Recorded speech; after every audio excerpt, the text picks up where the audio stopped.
নমস্কার বন্ধুরা, কেমন আছেন? আশা করি সবাই খুব ভালো আছেন, সুস্থ আছেন।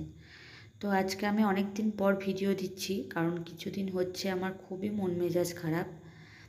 আজকে লাস্ট বারের মতন আমি আমার রুমটাকে ভালোভাবে দেখে নিলাম, ভালোভাবে বাগিয়ে দিলাম, সব কিছু যতটুকু পারলাম গোছ গাছ করে দিলাম।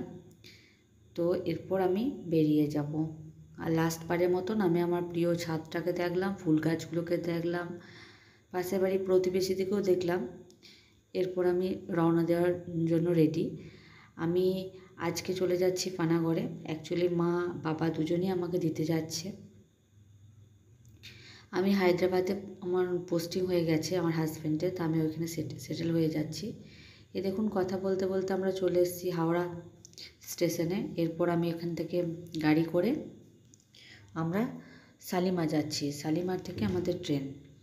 তো শালিমার চলে এসেছি, এই যে শালিমার স্টেশন। এবার এখান থেকে আমাদের ট্রেন রওনা দেবে। এই ট্রেনও দিয়ে দিয়েছে। এরপর আমরা সব কিছু চাপাবো, লাগেজ আছে অনেকগুলোই।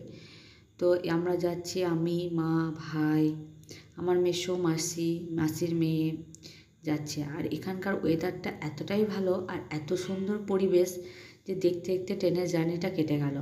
মাঝে মাঝে রিতমা একটু কান্নাকাটি করছিল, তবে ঠিকই আছে, বাচ্চা মানুষ তো, ওইটুকু যেতে একটুকু বোরিং ফিল হবে।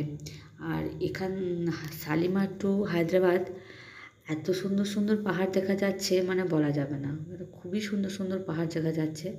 আর এখানে প্রচণ্ড পরিমাণে বৃষ্টি হচ্ছে। এরপরে নেমেই পড়বো। তো চলুন, আজকের মতন ভিডিওটা আমি এখানেই শেষ করব।